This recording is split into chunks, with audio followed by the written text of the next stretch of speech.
नमस्कार. हा video TET exam 2026साठी अतिशय महत्त्वाचा असणार आहे, कारण या व्हिडिओमध्ये आपण बालमानसशास्त्र व अध्यापनशास्त्र या विषयावरील टॉपचे 50 MCQ बघणार आहोत. हे सर्व MCQ हे परीक्षेच्या दृष्टिकोनातून अतिशय महत्त्वाचे आहेत. त्यामुळे या व्हिडिओच्या माध्यमातून परीक्षेपूर्वी तुमची अतिशय चांगली रिव्हिजन होऊन जाणार आहे. त्यामुळे व्हिडिओ व्यवस्थित काळजीपूर्वक बघा. चला तर मग सुरू करूया. प्रश्न पहिला, जीन पियाजे यांच्या बोधात्मक विकास सिद्धांतानुसार मूल कोणत्या अवस्थेत वस्तुस्थैर्य म्हणजे ऑब्जेक्ट परमनन्स हा गुणधर्म दर्शवते? तर जीन पियाजे यांचा कोणता सिद्धांत आहे? तर त्याचे नाव आहे बोधात्मक विकास सिद्धांत. आणि याच्यानुसार मूल हे सेन्सरी मोटर स्टेजमध्ये म्हणजे संवेदनकारक अवस्थेमध्ये वस्तुस्थैर्य हा गुणधर्म दर्शवते. त्यामुळे पर्याय क्रमांक 1 हे याचे योग्य उत्तर असेल. तर हा गुणधर्म नेमका काय आहे? तर मुलाच्या जन्मापासून ते साधारणतः 2 वर्ष वयाचे होईपर्यंत हे जे वय असते, या वयामध्ये मुलाच्या समोर एखादी जर वस्तू आपण पकडली आणि त्यानंतर थोड्या वेळानंतर ती वस्तू त्या मुलाच्या समोरून दूर केली, तरी ती अस्तित्वात आहे किंवा त्या वस्तूचे अस्तित्व आहे हे ते मुलगा किंवा ते मूल समजून घेते. याला वस्तुस्थैर्य गुणधर्म म्हटलं जातं. त्यामुळे हे लक्षात ठेवा. त्यानंतर प्रश्न क्रमांक 2, लेव वायगोस्की यांच्या मते बालकांच्या विकासात खालीलपैकी कोणत्या घटकाची भूमिका ही सर्वात महत्त्वाची आहे? तर लेव वायगोस्की यांनी सांगितल्यानुसार बालकांच्या विकासात सर्वात महत्त्वाची भूमिका कशाची असेल? तर तो आहे सोशल इंटरॅक्शन हा घटक, म्हणजेच सामाजिक आंतरक्रिया. त्यामुळे या प्रश्नाचे उत्तर असेल पर्याय क्रमांक 2 हे. आता वेगोस्की काय सांगतात? तर त्यांनी एक सिद्धांत सांगितलेला आहे. त्या सिद्धांताचे नाव आहे सामाजिक आणि सांस्कृतिक सिद्धांत. त्यामुळे सिद्धांत लक्षात ठेवा त्यांचा.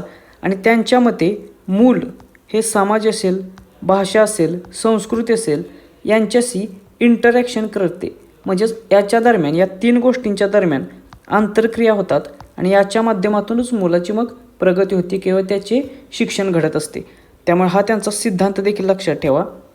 प्रश्न क्रमांक 3, समीपस्थ विकासाचे क्षेत्र zone of proximal development ZPD ही संकल्पना कोणी मांडली? तर सर्वात आधी आपण ही समीपस्थ विकासाचे क्षेत्र, ज्याला ZPD असं म्हटलं जातं, झोन ऑफ प्रॉक्सिमल डेव्हलपमेंट, हे काय आहे ते बघूया. तर याच्यामध्ये काय असतं की मुलाला स्वतःच्या क्षमतेने करता येणारे काम आणि इतरांच्या म्हणजे शिक्षक असतील, त्याचे पालक असतील, इत्यादी व्यक्तींच्या मदतीने करता येणारे काम, याच्यामध्ये जे अंतर आहे, या अंतराला zone of proximal development ZPD असं म्हटलं जातं. त्यामुळे हे ZPD काय आहे हे आधी लक्षात घ्या. आणि मग ही संकल्पना कोणी मांडली? तर ही संकल्पना मांडलेली आहे लेव वायगोत्स्की यांनी. त्यामुळे याचे उत्तर असेल पर्याय क्रमांक 3 हे. प्रश्न क्रमांक 4, लॉरेन्स कोहलबर्ग यांच्या नैतिक विकास सिद्धांतानुसार चांगला मुलगा चांगली मुलगी ही प्रवृत्ती कोणत्या पातळीवर दिसून येते? तर लॉरेन्स कोहलबर्ग यांचा कोणता सिद्धांत आहे? तर नैतिक विकास सिद्धांत. हा सिद्धांत लक्षात घ्या. आणि याच सिद्धांतानुसार अशा कोणत्या पातळीवरती चांगला मुलगा आणि चांगली मुलगी ही प्रवृत्ती दिसून येते? तर ती पातळी आहे कन्व्हेन्शन लेवल, म्हणजेच रूढिगत पातळी. त्यामुळे पर्याय क्रमांक 2 हे याचे योग्य उत्तर असेल. मग या पातळीवर नेमकं काय होतं? तर या पातळीवरती मूल हे समाजाच्या नियमांचे पालन करते आणि इतरांची मान्यता मिळवण्यासाठी म्हणजे चांगले दिसण्यासाठी प्रयत्न करत असते. म्हणजेच काय? तर या रूढिगत पातळीवरती, कन्व्हेन्शनल लेवलवरती इतरांकडून आदर मिळवण्यासाठी किंवा इतरांकडून आदर मिळवण्याची इच्छा बाळगते मूळ. आणि आपण अशी कोणती कृती केल्यामुळे इतरांना आनंद होईल तशी कृती करण्याचा प्रयत्न हे मूल करत असते. त्यामुळे ही कन्व्हेन्शनल लेवल लक्षात ठेवा, ज्याला चांगला मुलगा किंवा चांगली मुलगी ही प्रवृत्ती या पातळीवरती दिसून येते. प्रश्न क्रमांक 5, बुद्धिमत्तेचा त्रिआयामी सिद्धांत स्ट्रक्चर ऑफ इंटलेक्ट मॉडेल कोणी मांडला? तर हा जो बुद्धिमत्तेचा त्रिआयामी सिद्धांत आहे तो मांडलेला आहे JP गिलफोर्ड यांनी. त्यामुळे पर्याय क्रमांक 2 हे याचे योग्य उत्तर असेल. आता हा सिद्धांत काय आहे ते आपण बघूया. तर गिलफोर्ड यांनी हा सिद्धांत जो मांडलेला आहे तो 3 आयामांमध्ये वर्गीकृत केलेला आहे. ते 3 आयाम आहेत किंवा 3 घटक आहेत. आशय किंवा विषयवस्तू त्याला आपण कंटेंट म्हणतो, प्रक्रिया त्याला आपण ऑपरेशन्स म्हणतो, आणि निर्मिती किंवा उत्पाद त्याला आपण प्रॉडक्ट्स म्हणतो. आता या 3 आयामांमध्ये त्यांनी काय सांगितलेलं आहे या संकल्पनांमध्ये, तर आशय किंवा विषयवस्तू किंवा कंटेंट म्हणजे काय, तर आपण कशाचा विचार करतो याचा समावेश याच्यामध्ये होतो. उदाहरणार्थ दृश्य, श्रवण, प्रतिकात्मक विचार, अर्थपूर्ण, वर्तनात्मक विचार इत्यादी. त्याच्यानंतर दुसरा आहे घटक तो म्हणजे प्रक्रिया म्हणजे ऑपरेशन्स. याच्यामध्ये आपण जो विचार करतो त्याची प्रक्रिया कशी असेल, मानसिक प्रक्रिया याबाबत संकल्पना आहे. उदाहरणार्थ आकलन, स्मरण, अपसारी चिंतन, अभिसारी चिंतन, मूल्यमापन. आणि तिसरी जी संकल्पना आहे ती आहे निर्मिती किंवा उत्पाद म्हणजे आउटकम किंवा प्रॉडक्ट. मग याच्यामध्ये ते काय सांगतात, तर हे जे विचार प्रक्रिया आहे त्याच्यातून शेवटी काय निष्पन्न होतं. उदाहरणार्थ घटक, वर्ग, संबंध, पद्धती, रूपांतरण, निष्कर्ष काय असेल. तर या 3 गोष्टींवरती हा जो बुद्धिमत्तेचा त्रिआयामी सिद्धांत आहे तो डिपेंड आहे. प्रश्न क्रमांक 6. हार्वर्ड गार्डनर यांच्या बहुविध बुद्धिमत्ता म्हणजेच थिअरी ऑफ मल्टिपल इंटेलिजन्सेस या सिद्धांतानुसार निसर्गातील वनस्पती आणि प्राण्यांना ओळखण्याची क्षमता म्हणजे कोणती बुद्धिमत्ता होय. तर सर्वात आधी हार्वर्ड गार्डनर यांचा कोणता सिद्धांत आहे तो लक्षात घ्या, तर तो आहे बहुविध बुद्धिमत्ता सिद्धांत म्हणजेच थिअरी ऑफ मल्टिपल इंटेलिजन्स. आणि या सिद्धांतानुसार मग निसर्गातील वनस्पती आणि प्राणी यांना ओळखण्याची जी क्षमता आहे त्या बुद्धिमत्तेला निसर्गवादी बुद्धिमत्ता म्हटलं जातं म्हणजेच नॅचरलिस्टिक इंटेलिजन्स. त्यामुळे पर्याय क्रमांक 2 हे याचे योग्य उत्तर असेल. आता याची 2 वैशिष्ट्ये आहेत. एक आहे पर्यावरण संवेदनशीलता आणि दुसरं आहे वर्गीकरण क्षमता.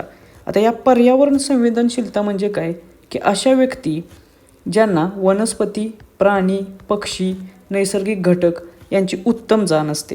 आणि वर्गीकरण क्षमता म्हणजे काय, की असे व्यक्ती ज्यांना नैसर्गिक परिसंस्थेतील विविधता असेल, विविध नमुने असतील त्यांचे सहज वर्गीकरण त्यांना करता येते.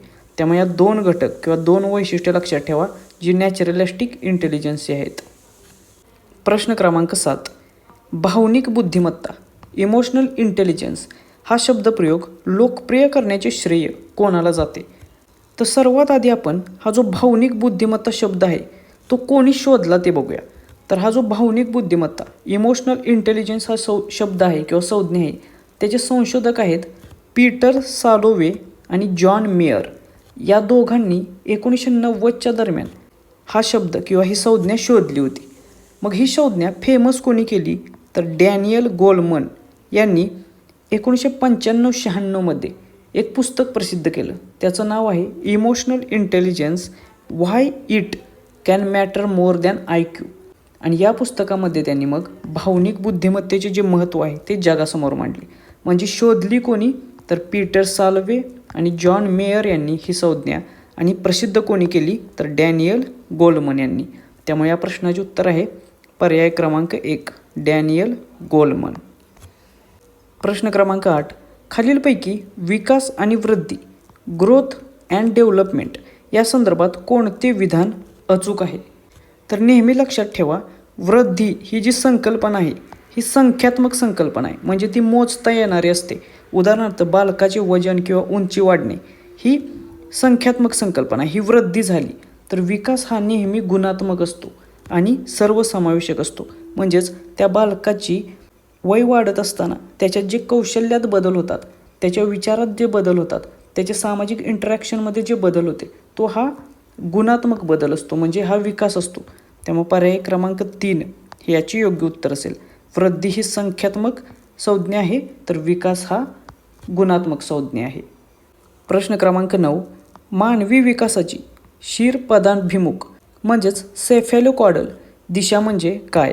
तर मानवी विकासाची सेफॅलोकॉडल दिशा म्हणजे शीर्षपदाभिमुख दिशा म्हणजे काय, तर मानवाचा किंवा बालकाचा विकास हा त्याच्या डोक्यापासून सुरू होऊन पायाकडे जातो. याला सेफॅलोकॉडियल म्हटलं जातं. म्हणजेच काय, तर मुलाच्या जन्मापासून सुरुवातीला मुलाचे विकास किंवा त्याचे नियंत्रण हे डोक्याच्या भागापासून सुरू होते. म्हणजे मूल आधी डोके सांभाळायला शिकते आणि त्याच्यानंतर बसायला शिकते आणि सर्वात शेवटी मग ते चालायला शिकते. त्यामुळे त्याचा विकास हा डोक्याकडून पायाकडे होतो ज्याला सेफॅलोकॉडियल असं म्हटलं जातं. त्यानंतर प्रश्न क्रमांक 10. एरिक एरिक्सन यांच्या मनोसामाजिक विकास सिद्धांतानुसार किशोरवयीन मुलांमध्ये अडोलसन्समध्ये कोणता संघर्ष दिसून येतो? तर एरिक्सन यांचा कोणता सिद्धांत आहे? तर तो आहे मनोसामाजिक विकास सिद्धांत. आणि या सिद्धांतामध्ये जी किशोरवयीन मुले आहेत त्यांच्यामध्ये अहम तादात्म्य म्हणजेच आयडेंटिटी विरुद्ध भूमिका संग्रह म्हणजेच real confusion, identity versus role confusion हा जो संघर्ष आहे तो दिसून येतो असं त्यांनी त्या सिद्धांतात सांगितलेलं आहे.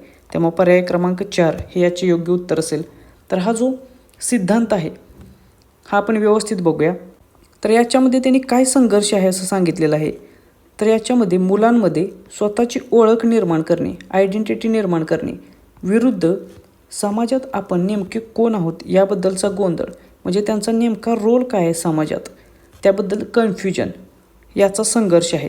मग याच्यामध्ये कोणत्या वयोगटाचे साधारणतः मुले असतात? तर याच्यामध्ये 12 ते 18 वर्षे या वयोगटातील मुलं असतात. मग त्यांच्यापुढे कोणते मुख्य प्रश्न असतात? तर एक असतो मी कोण आहे आणि दुसरा असतो भविष्यात मी काय होऊ शकतो. तर या दोन्हीच्या दरम्यानचा तो संघर्ष असतो. मग याचे वैशिष्ट्य काय? तर ही किशोरवयीन मुले स्वतःचे वेगळेपण सिद्ध करण्यासाठी वेगवेगळ्या भूमिका, वेगवेगळी मूल्ये, वेगवेगळ्या विचारसरणीचा प्रयोग करून बघतात.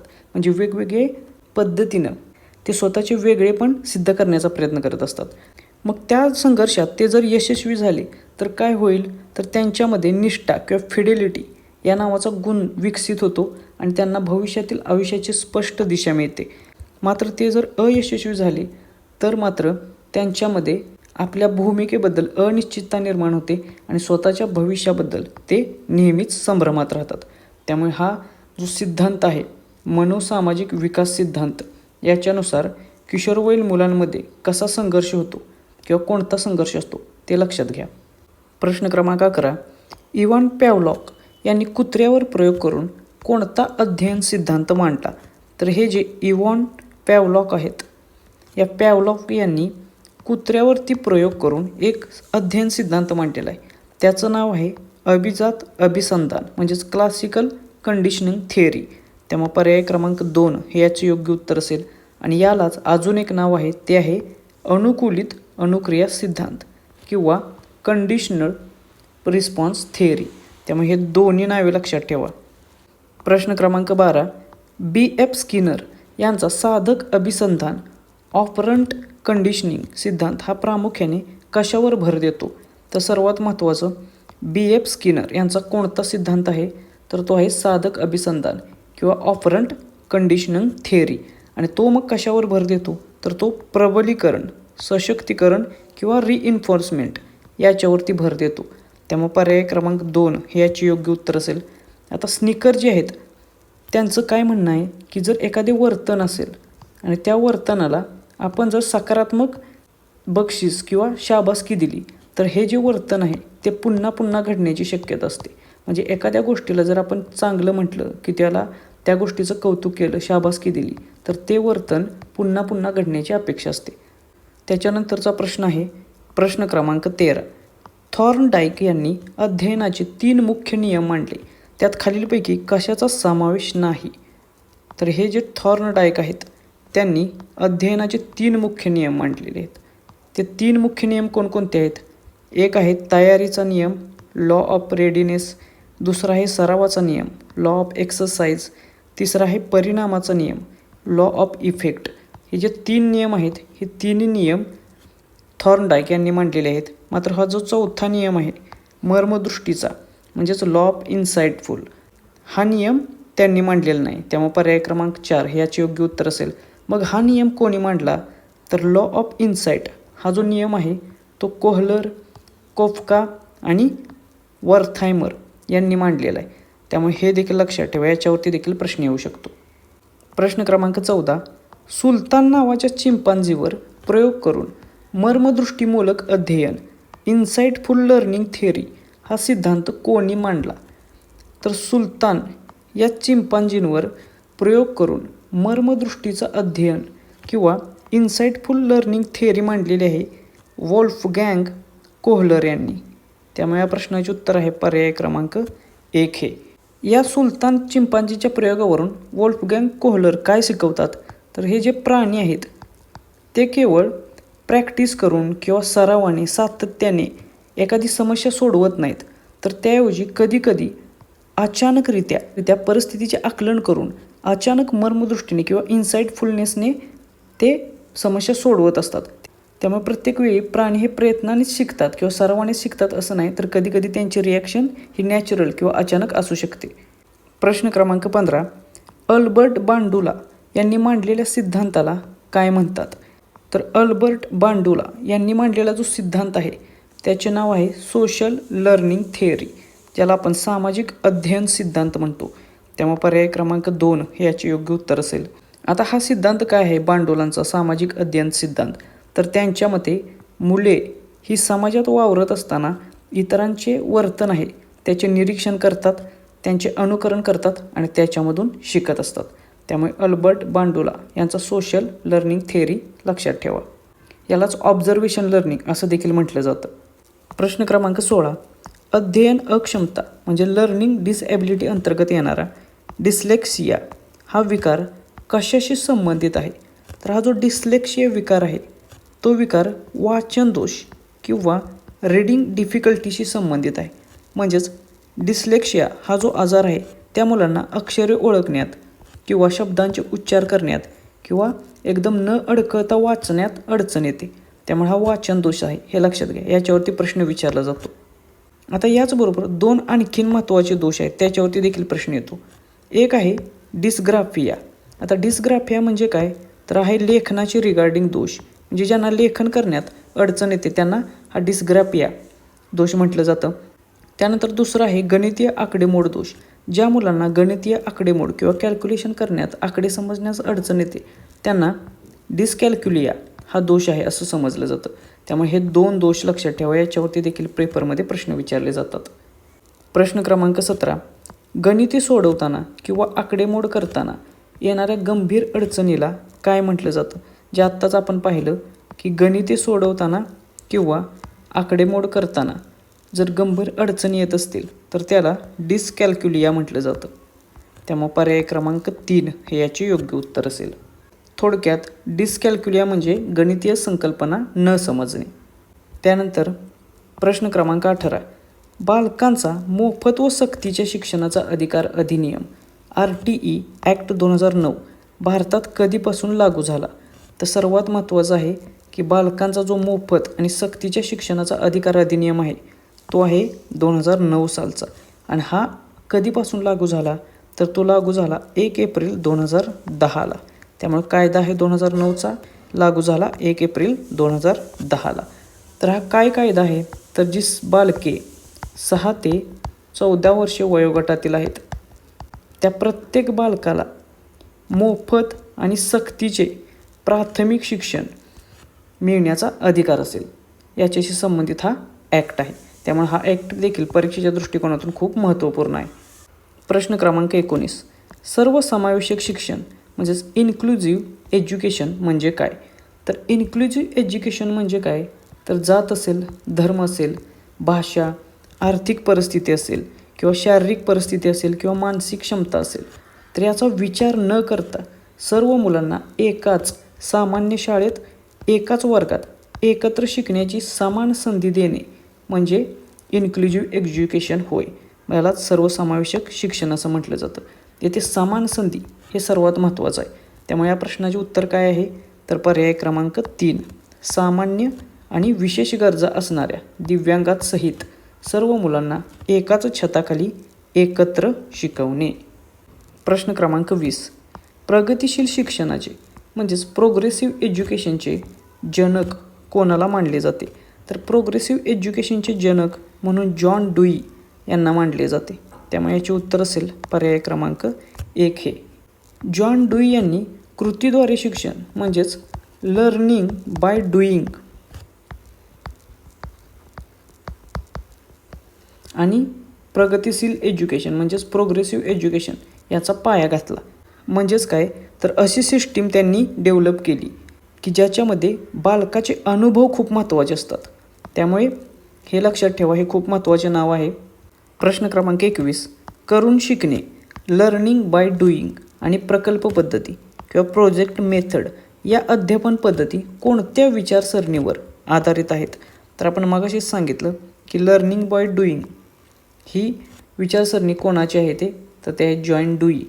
तर ही लर्निंग बाय डुईंग आणि प्रोजेक्ट मेथड ही जी अध्यापन पद्धती आहेत ती आहेत व्यवहारवाद किंवा प्रॅग्मॅटिझम या विचारसरणीवर आधारित. त्यामुळे पर्याय क्रमांक 2 हे याचे योग्य उत्तर असेल. आता याचे 2 मुख्य घटक आहेत या व्यवहारवादाचे, ते आहेत प्रत्यक्ष कृती आणि दुसरा आहे अनुभव. या 2 घटकांवर प्रॅग्मॅटिझम भर देत असतो. मग याचे समर्थक कोण आहे असा देखील प्रश्न येतो. तर जॉन डुई आणि त्यांचे शिष्य विल्यम किलपॅट्रिक हे दोघे या विचारसरणीचे समर्थक आहेत. मग याची आता प्रमुख वैशिष्ट्ये काय आहेत या विचारसरणीची, प्रॅग्मॅटिझमची, व्यवहारवादाची? 3 प्रमुख वैशिष्ट्ये आहेत. पहिले आहे करून शिकणे, ज्याला आपण लर्निंग बाय डुईंग म्हणतो. दुसरे आहे बाल केंद्रित शिक्षण, ज्याला आपण चाइल्ड सेंट्रिक एज्युकेशन म्हणतो. आणि तिसरे आहे सामाजिक विकास आणि समस्या निवारण, ज्याला आपण सोशल डेव्हलपमेंट आणि प्रॉब्लेम सॉल्व्हिंग म्हणतो. तर या 3 पद्धतींवर ही विचारसरणी आधारित आहे. या तिन्ही वैशिष्ट्ये लक्षात ठेवा. प्रश्न क्रमांक 22.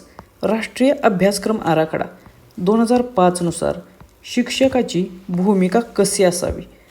तर राष्ट्रीय अभ्यासक्रम आराखडा 2005 मध्ये सांगितल्यानुसार शिक्षकाची भूमिका ही सुलभक किंवा मार्गदर्शक, फॅसिलिटेटर म्हणून असली पाहिजे. त्यामुळे पर्याय क्रमांक 3 हे याचे योग्य उत्तर असेल.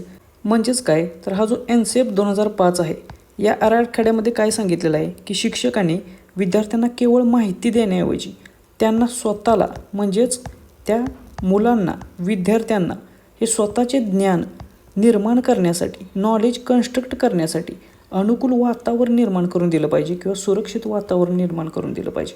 आणि म्हणजेच शिक्षकाची भूमिका ही सुलभक किंवा मार्गदर्शक या स्वरूपात असली पाहिजे. आता परीक्षेच्या दृष्टिकोनातून हा जो NCEP 2005 आहे तो महत्त्वाचा आहे. त्याची मार्गदर्शक तत्त्वे आपण बघूया. पहिलं आहे शाळांमध्ये मुलांची मातृभाषा हे शिक्षणाचे माध्यम असले पाहिजे, बरोबर. दुसरे आहे विद्यार्थी केवळ यांत्रिकपणे विचार न करता शिकत नाहीत याची खात्री केली पाहिजे. तिसरं आहे ज्ञानाला शाळेबाहेरील जीवनाशी जोडलं गेलं पाहिजे. चौथं आहे अध्ययन हे घोकणपट्टी पद्धतीपासून दूर जाण्याची खात्री करणे, म्हणजे फक्त घोकणपट्टी पद्धतीनुसार अध्ययन चालू नाही ना याची खात्री केली पाहिजे. त्यानंतर 5वं आहे देशाच्या लोकशाही राज्यव्यवस्थेत काळजी घेऊन सूचित केलेली ओळख वाढवली पाहिजे. 6वं आहे बहुभाषिकता आणि लवचिकता, म्हणजे फ्लेक्झिबिलिटी, मल्टिलिंग्युअल असलं पाहिजे. आणि 7वं आहे शिक्षक आणि सहाय्यक आणि मार्गदर्शक म्हणून कार्य केलं पाहिजे. तर ही काही महत्त्वाची मार्गदर्शक तत्त्वे आहेत राष्ट्रीय अभ्यासक्रम आराखडा 2005 नुसार. याच्यावरती प्रश्न येऊ शकतो. प्रश्न क्रमांक 23. सातत्यपूर्ण सर्वकष मूल्यमापन, ज्याला कंटिन्युअस अँड कॉम्प्रेहेन्सिव्ह इव्हॅल्युएशन म्हटलं जातं, त्याच्यामध्ये सर्वकष म्हणजेच कॉम्प्रेहेन्सिव्हचा अर्थ काय?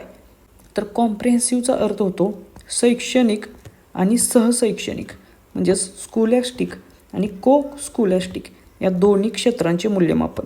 आता शैक्षणिकमध्ये काय येतं मग, तर जो अभ्यासक्रम दिलेला असेल, म्हणजे जे पुस्तकी ज्ञान आहे ते शैक्षणिक ज्ञान झालं. तर सहशैक्षणिकमध्ये काय येतं, तर याच्यासोबतच म्हणजे पुस्तकी ज्ञानासोबतच शारीरिक, कलात्मक, सामाजिक, भावनिक असा सर्वांगीण विकास, म्हणजे दोन्ही प्रकारचा विकास साधणे याला कॉम्प्रेहेन्सिव्ह असं म्हटलं जातं. त्यामुळे पर्याय क्रमांक 2 हे याचं योग्य उत्तर असेल. प्रश्न क्रमांक 24. उद्दामी पद्धती, ज्याला इंडक्टिव्ह मेथड असं म्हटलं जातं. शक्यतो इंग्लिश नेम जे आहेत ते लक्षात ठेवण्याचा प्रयत्न करा. परीक्षेत याला ट्रान्सलेशन वेगवेगळे असू शकतात. तर जी इंडक्टिव्ह मेथड आहे त्याचा अर्थ काय, तर याचा अर्थ होतो उदाहरणांकडून नियमांकडे जाणे, म्हणजे स्पेसिफिक टू जनरल. त्यामुळे पर्याय क्रमांक 2 हे याचे योग्य उत्तर असेल. म्हणजेच काय, तर शिक्षकाने या इंडक्टिव्ह मेथडमध्ये काय केलं पाहिजे की वर्गात आधी खूप सारी उदाहरणे दिली पाहिजेत आणि ती उदाहरणे देऊन मुलांकडून नियम तयार करून घेतले पाहिजेत. याला इंडक्टिव्ह मेथड असं म्हटलं जातं. आता याचबरोबर अजून एक मेथड आहे ती देखील बघूया. प्रश्न क्रमांक 25.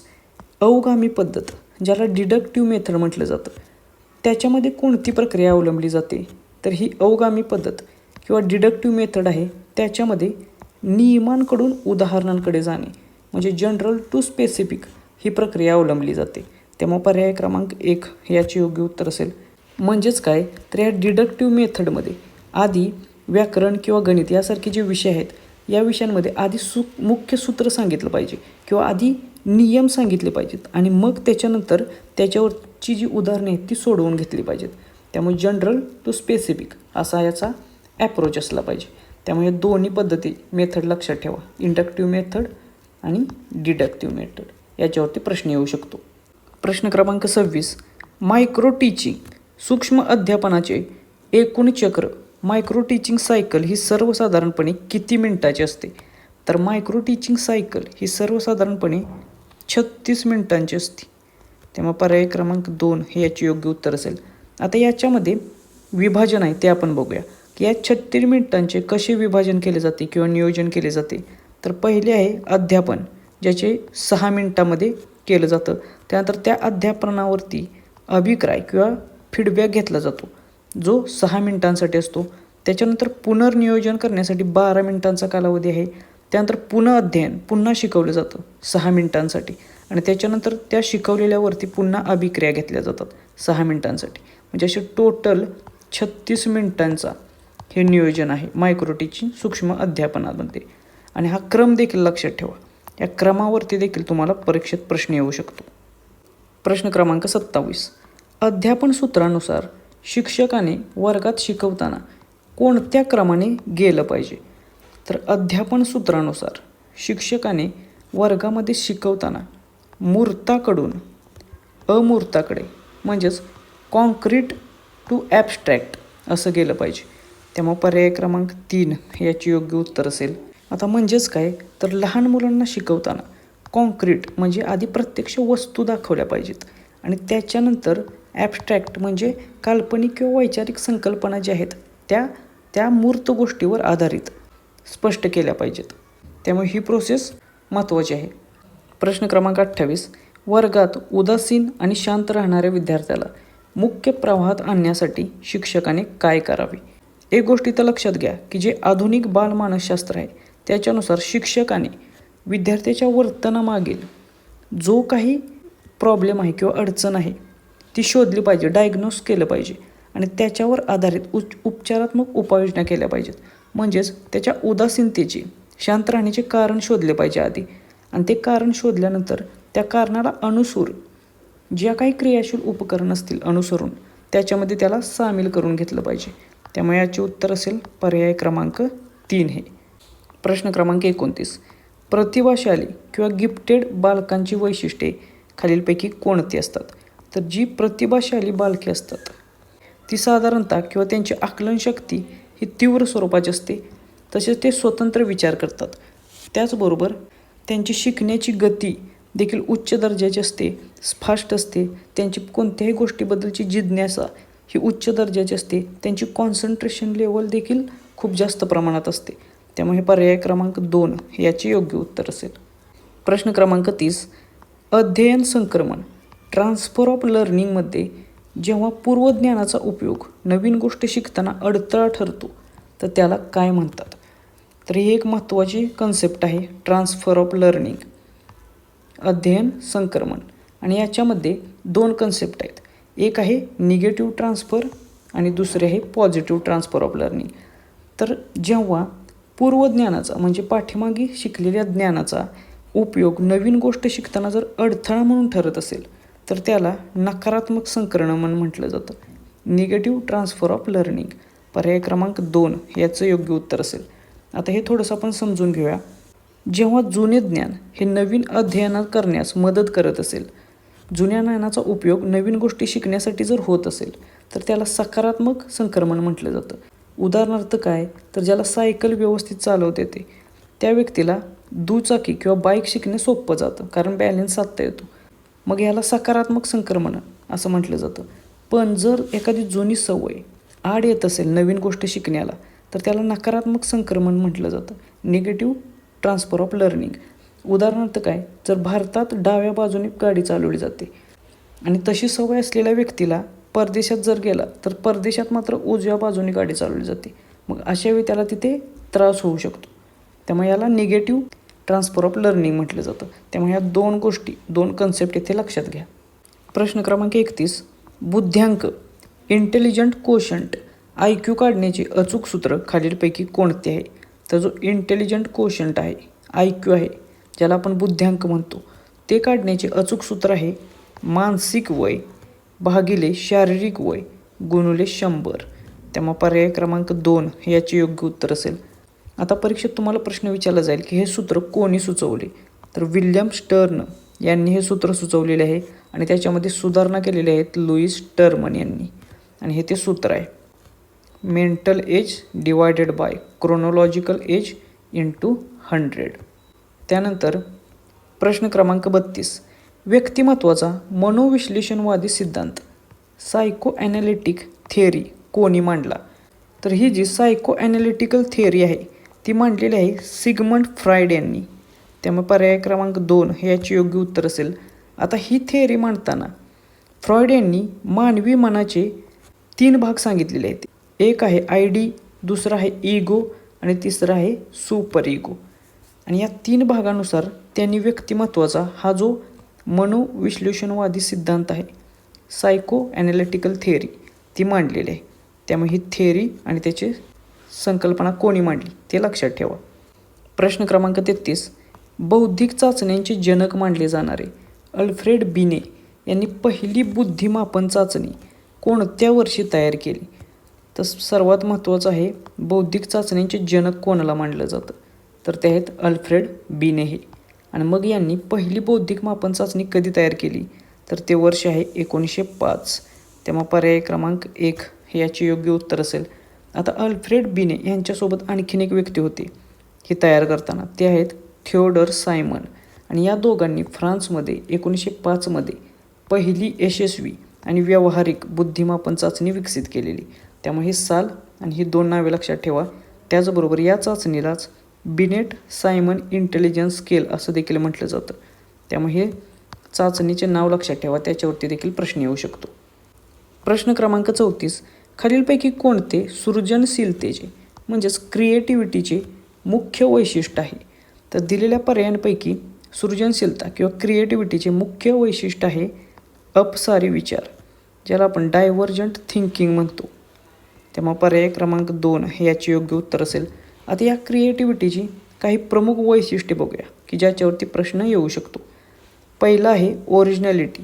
जी काही क्रिएटिव्हिटी किंवा कल्पना असेल ती अनन्यसाधारण असली पाहिजे किंवा त्याच्यामध्ये काहीतरी वेगळेपण असलं पाहिजे. दुसरे आहे डायव्हर्जंट थिंकिंग, जे आत्ताच आपण पाहिलं की कोणत्याही एखाद्या समस्येवर अनेकविध म्हणजे वेगवेगळ्या पद्धतीने वेगवेगळ्या मार्गांनी उपाय शोधले पाहिजेत, तशी क्षमता असली पाहिजे. तिसरं आहे फ्लुएन्सी, म्हणजे कमी वेळेमध्ये जास्तीत जास्त कल्पना किंवा पर्याय सुचले पाहिजेत. चौथं आहे फ्लेक्झिबिलिटी, म्हणजे विचारांमध्ये लवचिकता असली पाहिजे आणि परिस्थितीनुसार दृष्टिकोन किंवा विचार बदलता आला पाहिजे. आणि 5वं आहे व्हॅल्यू, म्हणजे निर्माण झालेली जी कल्पना आहे किंवा विचार आहे तो नवीन नसून ती व्यावहारिकदृष्ट्या उपयुक्त आणि मौल्यवान असली पाहिजे. म्हणजे फक्त नवीन कल्पना असून चालणार नाही, तर ती उपयुक्त देखील असली पाहिजे व्यावहारिकदृष्ट्या. त्यामुळे ही 5 प्रमुख वैशिष्ट्ये लक्षात घ्या, यांच्यावरती देखील प्रश्न येऊ शकतो. प्रश्न क्रमांक 35, बालकाच्या विकासावर खालीलपैकी कोणत्या घटकांचा संयुक्त परिणाम होतो? तर बालकाच्या विकासावर अनुवांशिक त्याचबरोबर सभोवतालचे जे वातावरण आहे या दोन्हींची जी क्रिया किंवा इंटरॅक्शन आहे त्याचा परिणाम होत असतो संयुक्तरित्या. त्यामुळे पर्याय क्रमांक 2 हे याचे योग्य उत्तर असेल. बालकाचा विकास ही जी प्रक्रिया आहे ती केवळ अनुवांशिक प्रक्रिया नाही आहे किंवा केवळ वातावरणावर अवलंबून असलेली प्रक्रिया नाही आहे, तर बालकाला जन्मापासूनच जे गुणधर्म मिळतात म्हणजे अनुवांशिक गुण मिळतात ते प्लस वातावरण म्हणजे परिसर असेल, शाळा असेल, शिक्षण असेल, अनुभव असेल, या दोघांची जी आंतरक्रिया होत असते, इंटरॅक्शन होत असते, याच्यामधून त्या मुलाचा सर्वांगीण विकास होत असतो. त्यामुळे या दोन्ही गोष्टी त्याच्यासाठी उपयुक्त असतात, त्याच्यावरती परिणाम करत असतात. प्रश्न क्रमांक 36, अब्राहम मास्लो यांच्या गरजांच्या श्रेणीबद्ध उतरण म्हणजे हायरार्की ऑफ नीड्स या सिद्धांतानुसार मानवाची सर्वोच्च गरज कोणती आहे? तर सर्वात महत्त्वाचं अब्राहम मास्लो यांचा कोणता सिद्धांत आहे?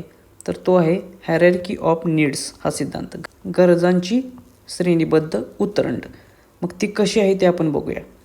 तर याच्यामध्ये सर्वात टॉपला आहे सेल्फ ॲक्च्युलायझेशन, त्याच्यानंतर आहे इस्टीम नीड्स, नंतर आहे लव ऑर बिलॉंगिंग्स, त्याच्याखाली आहे सेफ्टी, आणि सर्वात खाली आहे फिजिओलॉजिकल नीड्स. म्हणजेच सर्वोच्च प्राधान्य, सर्वोच्च गरज मास्लोच्या हायरार्की ऑफ नीड्सनुसार कोणती आहे, तर ती आहे सेल्फ ॲक्च्युअलायझेशन. त्यामुळे पर्याय क्रमांक 3 आत्मवास्तवीकरण, सेल्फ ॲक्च्युअलायझेशन हे याचं योग्य उत्तर असेल. आता यातील एक एक पॉईंट आपण क्लिअर करूया मास्लोच्या सिद्धांतानुसार. पहिलं आहे फिजिओलॉजिकल नीड्स, जे सर्वात खाली तळाला होतं पिरॅमिडमध्ये. तर या काय आहेत, तर अन्न, पाणी, निवारा आणि झोप यासारख्या ज्या मूलभूत गरजा आहेत त्या फिजिओलॉजिकल नीड्समध्ये येतात, ज्या सर्वात खालच्या स्तरावर असतात मास्लोच्या सिद्धांतानुसार. त्यानंतर सुरक्षिततेच्या गरजा, सेफ्टी नीड्स म्हणजे काय, तर शारीरिक आणि आर्थिक सुरक्षितता, नोकरीची शाश्वती यांचा समावेश सेफ्टी नीड्समध्ये होतो. त्यानंतर प्रेम आणि आपुलकीच्या गरजा, कुटुंब, मित्र, नातेसंबंधातून मिळणारे प्रेम, जवळीक यांचा समावेश हा लव आणि बिलॉंगिंग्समध्ये होतो. त्याच्यानंतर सन्मानाच्या गरजा, इस्टीम नीड्स, समाजात मिळणारा आदर, प्रतिष्ठा, आत्मविश्वास यांचा समावेश इस्टीम नीड्समध्ये होतो. आणि सर्वात टॉपला आहे आत्मसाक्षात्काराची गरज किंवा सेल्फ ॲक्च्युअलायझेशन नीड्स. ही सर्वोच्च गरज असं मॅस्लोनं सांगितलेलं आहे. आणि त्याच्यानुसार व्यक्ती स्वतःच्या पूर्ण क्षमतेचा वापर करून आत्मसमाधान मिळवण्याचा प्रयत्न याच्यामध्ये करण्याचा प्रयत्न करते. त्यामुळे ही सर्वात टॉपला आहे. त्यामुळे ही जी उतरंड आहे, पिरॅमिड आहे, तो लक्षात ठेवा. कोणती नीड कोठे आहे याच्यावरती प्रश्न येऊ शकतो. तर सर्वात खाली आहे फिजिओलॉजिकल नीड आणि वरती आहे सेल्फ ॲक्च्युअलायझेशन नीड. प्रश्न क्रमांक 37. एखादे मूल हे केवळ शिक्षकांकडून शाबासकी मिळावी किंवा परीक्षेत पहिला नंबर यावा म्हणून जर अभ्यास करत असेल तर ती कोणत्या प्रकारची प्रेरणा आहे, तर प्रेरणा ह्या 2 प्रकारच्या आहेत. एक आहे इंट्रेन्सिक मोटिवेशन, दुसरे आहे एक्स्ट्रिन्सिक मोटिवेशन. पण जेव्हा समजा एखादे मूल हे कोणाकडून तरी बक्षीस मिळावे किंवा गुण किंवा कौतुक मिळावे, शाबासकी मिळावी याच्यासाठी जर अभ्यास करत असेल तर ती झाली बाह्य प्रेरणा, एक्स्ट्रिन्सिक मोटिवेशन. त्यामुळे पर्याय क्रमांक 2 हेच याचं उत्तर असेल.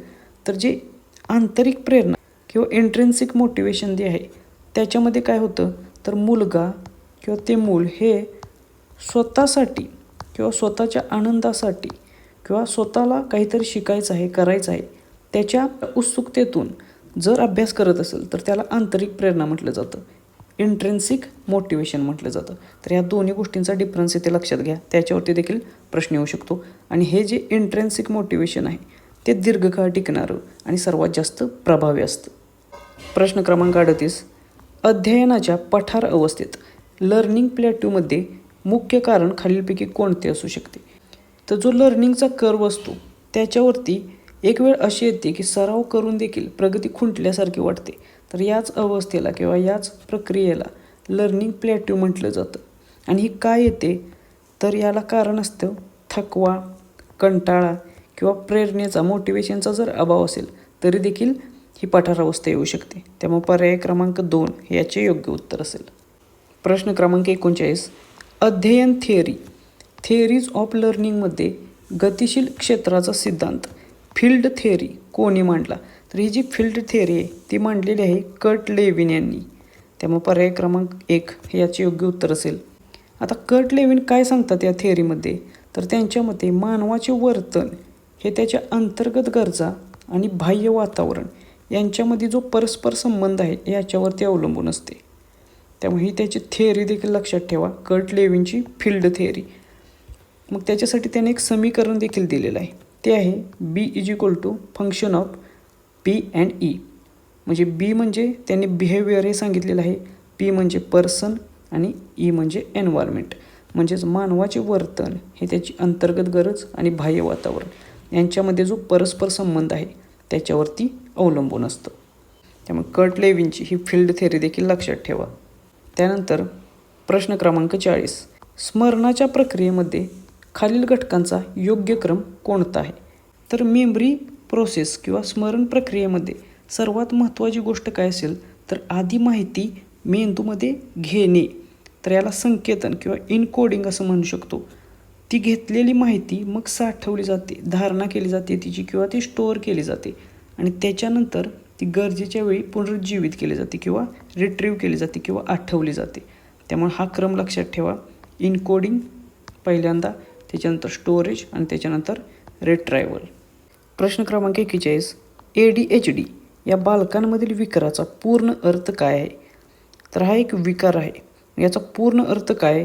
तर याचा पूर्ण अर्थ आहे attention deficit hyper activity disorder.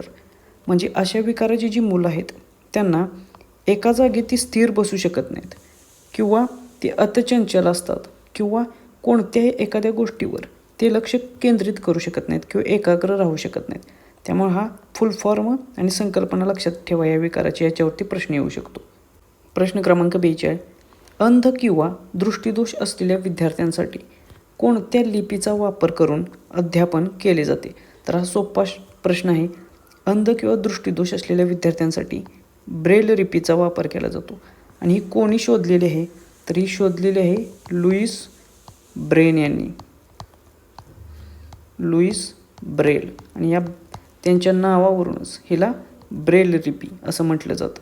त्यामुळे पर्याय क्रमांक 2 याचं योग्य उत्तर असेल. प्रश्न क्रमांक 43. वर्गामध्ये एखादा विद्यार्थी सतत अपशब्दांचा वापर करत असेल तर शिक्षक म्हणून तुमची पहिली भूमिका काय असावी? तर अशा प्रकारचे प्रश्न परीक्षेमध्ये खूप सारे विचारले जातात आणि त्याच्यावरती जनरलाइज ॲन्सर देणं किंवा नैतिकतेच्या आधारावर सर्वसमावेशक इन्क्लुजिव्ह ॲन्सर पर्यायामध्ये जे असेल ते तुम्ही द्यायचं असतं. तर एखादा विद्यार्थी सतत जर अपशब्दांचा वापर करत असेल तर सर्वात पहिली त्याच्या या अशा वर्तनामागे त्याचे काही कौटुंबिक कारण आहे का, सामाजिक पार्श्वभूमी आहे का, याचा शोध घेतला जाईल. म्हणजेच काय, तर तो असं का करतोय ह्याचं कारण शोधण्याचा प्रयत्न केला जाईल. त्यामुळे पर्याय क्रमांक 3 हे याचं योग्य उत्तर असेल. आणि ते कारण शोधल्यानंतर मग त्याची पुढची जी सुधारणा करण्याच्या दृष्टिकोनातून पावले उचलली जातील. त्यानंतर प्रश्न क्रमांक 44. स्वमग्नता, ऑटिझम किंवा ऑटिझम स्पेक्ट्रम डिसऑर्डर असलेल्या बालकांचे मुख्य लक्षण कोणते असते? तर स्वमग्नता किंवा ऑटिझम असलेली जी बालके असतात ती स्वतःच्याच विश्वात मग्न असतात. ती इतरांशी डोळ्यात डोळे घालून बोलू शकत नाहीत किंवा स्वतःच्या भावना व्यक्त करू शकत नाहीत. तशा करताना त्यांना अडचण येतात किंवा त्यांना सामाजिक संवादांमध्ये सोशल कम्युनिकेशनमध्ये प्रॉब्लेम्स येतात. त्यांना संपर्क करताना इतरांशी इंटरॅक्शन करत असताना अडचण येते. त्यामुळे पर्याय क्रमांक 2 हे याचे योग्य उत्तर असेल. प्रश्न क्रमांक 45. शोध पद्धती हॉरिस्टिक मेथडचे जनक खालीलपैकी कोण आहेत? तर ही जी शोध पद्धती किंवा हॉरिस्टिक मेथड आहे याचे जनक आहेत प्रोफेसर H.E. आर्मस्ट्रॉंग हे. त्यामुळे पर्याय क्रमांक 1 हे याचे योग्य उत्तर असेल. आता ही जी हॉरिस्टिक मेथड आहे ती काय आहे? तर या हॉरिस्टिकचा अर्थच होतो की मी शोधून काढतो, शब्दशः अर्थ. मग याच्या मेथडमध्ये काय होतं, तर जो विद्यार्थी आहे त्या विद्यार्थ्याला शास्त्रज्ञाच्या भूमिकेत ठेवून त्याला स्वतः शिकण्याची संधी उपलब्ध करून दिली जाते या हॉरिस्टिक मेथडमध्ये. त्यामुळे ही शोध पद्धती किंवा हॉरिस्टिक मेथड कोणाची आहे? ते आहे प्रोफेसर H.E. आर्मस्ट्रॉंग यांची. प्रश्न क्रमांक 46. डॉक्टर बेंजामिन ब्लूम यांनी शैक्षणिक उद्दिष्टांचे वर्गीकरण करताना कोणत्या 3 क्षेत्रांचा प्रामुख्याने विचार केला? तर ब्लूम्सची जी टॅक्झॉनॉमी आहे त्याच्यामध्ये कोणत्या 3 प्रमुख क्षेत्रांचा विचार करण्यात आलेला आहे? तर ते आहेत संज्ञानात्मक क्षेत्र, भावात्मक किंवा भावनात्मक क्षेत्र, मनोक्रियात्मक क्षेत्र म्हणजेच कॉग्निटिव्ह, अफेक्टिव्ह आणि सायकोमोटर. त्यामुळे पर्याय क्रमांक 2 हे याचं योग्य उत्तर आहे. आता हे जे बेंजामिन ब्लू आहेत त्यांनी मानवी वर्तनाच्या 3 अंगांचा म्हणजे हेड, हार्ट आणि हँड यांचा अभ्यास करून शैक्षणिक उद्दिष्टांचे वर्गीकरण केलेले आहेत. मग याच्यामध्ये त्यांनी संज्ञानात्मक क्षेत्र म्हणजे कॉग्निटिव्ह डोमेन, भावात्मक क्षेत्र म्हणजे ॲफेक्टिव्ह डोमेन आणि मनोक्रियात्मक क्षेत्र म्हणजे सायकोमोटर डोमेन हे 3 उद्दिष्टे किंवा यांचे वर्गीकरण केलेले आहेत. आता एकाची माहिती बघूया. तर या कॉग्निटिव्ह डोमेनमध्ये बौद्धिक क्षमता आणि ज्ञानाच्या विकासाशी संबंधित असलेलं हे क्षेत्र आहे. मग याच्यामध्ये माहिती समजून घेणे, त्याचे विश्लेषण करणे, समस्या सोडवणे यासारख्या ज्या उच्चस्तरीय विचार प्रक्रिया आहेत यांचा समावेश होत असतो. त्यानंतरची अफेक्टिव्ह डोमेन आहे याच्यामध्ये भावना, दृष्टिकोन, मूल्ये, आवड निवड याच्याशी संबंधित असलेले हे डोमेन आहे. आणि याच्यामध्ये विद्यार्थी नवीन मूल्ये कशी आत्मसात करतात आणि त्यांचा इतरांशी कसा संवाद होतो याच्यावरती भर दिला जातो. त्यामुळे हे देखील लक्षात ठेवा. आणि शेवटचे आहे सायकोमोटर डोमेन. याच्यामध्ये हे क्षेत्र शारीरिक हालचाली, हस्तकौशल्ये आणि स्नायूच्या जी समन्वय आहेत, कोऑर्डिनेशन आहे यांच्याशी संबंधित आहे. म्हणजेच एखादी शारीरिक कृती अचूकपणे आणि कौशल्यांनी करण्याची क्षमता विकसित करण्यासाठी हे क्षेत्र महत्त्वपूर्ण आहे. त्यामुळे ही 3 क्षेत्र तिन्ही डोमेन लक्षात ठेवा, याच्यावरती प्रश्न येऊ शकतो. प्रश्न क्रमांक 47, अध्ययनासाठीचे आकलन किंवा मूल्यमापन असेसमेंट फॉर लर्निंग हे प्रामुख्याने कोणत्या प्रकारचे असते? तर अध्ययनासाठीचे जे आकलन किंवा मूल्यमापन आहे ते प्रामुख्याने आकारिक मूल्यमापन असते, फॉर्मेटिव्ह असेसमेंट. त्यामुळे पर्याय क्रमांक 2 हे याचे योग्य उत्तर असेल. त्यानंतर प्रश्न क्रमांक 48, अध्ययनाचे आकलन किंवा मूल्यमापन असेसमेंट ऑफ लर्निंग हे केव्हा केले जाते? तर हे सर्वसाधारणपणे सत्र किंवा वर्षाच्या शेवटी केले जाते. त्यामुळे पर्याय क्रमांक 1 हे याचे योग्य उत्तर असेल. हे जे असते वर्षाच्या शेवटी केले जाणार याला समेटिव्ह मूल्यमापन, संकलित मूल्यमापन देखील म्हटलं जातं. मग याच्यामध्ये काय केलं जातं तर विद्यार्थ्यांनी संपूर्ण सत्रामध्ये नेमके किती गुण मिळवले, नेमकं काय साध्य केलं याचं मोजमाप केलं जातं. उदाहरणार्थ 6माही परीक्षा किंवा वार्षिक परीक्षा. त्यानंतरचा प्रश्न क्रमांक 49, पोक्सो कायदा, POCSO act, protection of children from sexual offences भारतात कोणत्या वर्षी संमत करण्यात आला? तर असा एखादा प्रश्न देखील पेपरमध्ये येऊ शकतो. तर हा जो पोक्सो ॲक्ट आहे तो संमत करण्यात आला 2012 या वर्षी. बालकांचे लैंगिक अत्याचारापासून संरक्षण करण्यासाठी हा विशेष कायदा करण्यात आलेला. त्यामुळे या कायद्याचे वर्ष देखील लक्षात ठेवा. प्रश्न क्रमांक 50, R.M. गेने यांनी अध्ययनाचे एकूण किती स्तर सांगितलेले आहेत?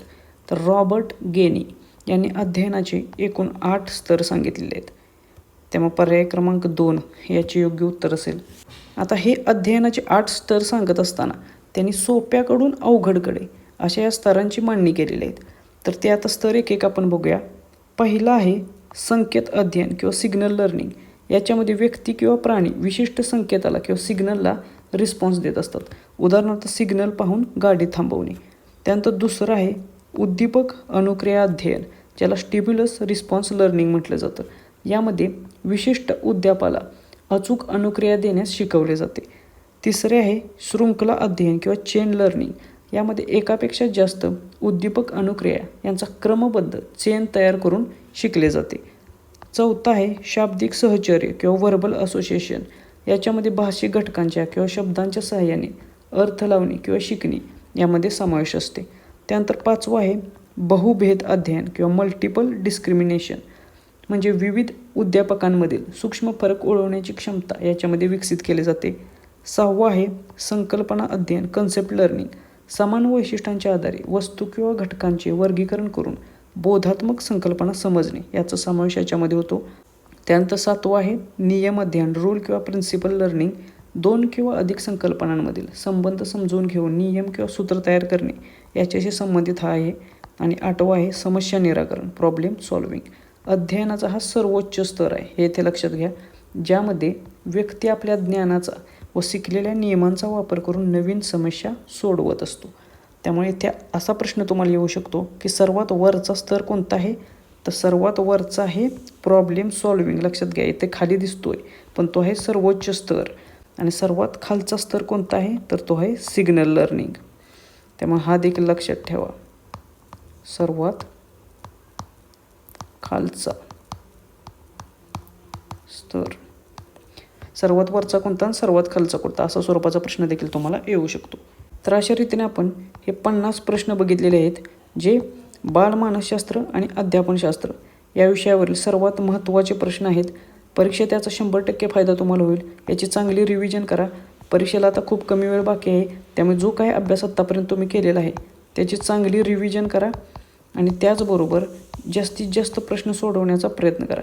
जेवढे जास्त प्रश्न तुम्ही सोडवाल तेवढी जास्त मार्क, तेवढे जास्त कॉन्फिडन्स तुम्हाला परीक्षेमध्ये येईल आणि त्याचा परिणाम चांगल्या रिझल्टमध्ये होईल. त्यामुळे परीक्षेसाठी तुम्हाला ऑल द व्हेरी बेस्ट. भेटूया नेक्स्ट व्हिडिओच्या माध्यमातून. थँक्यू.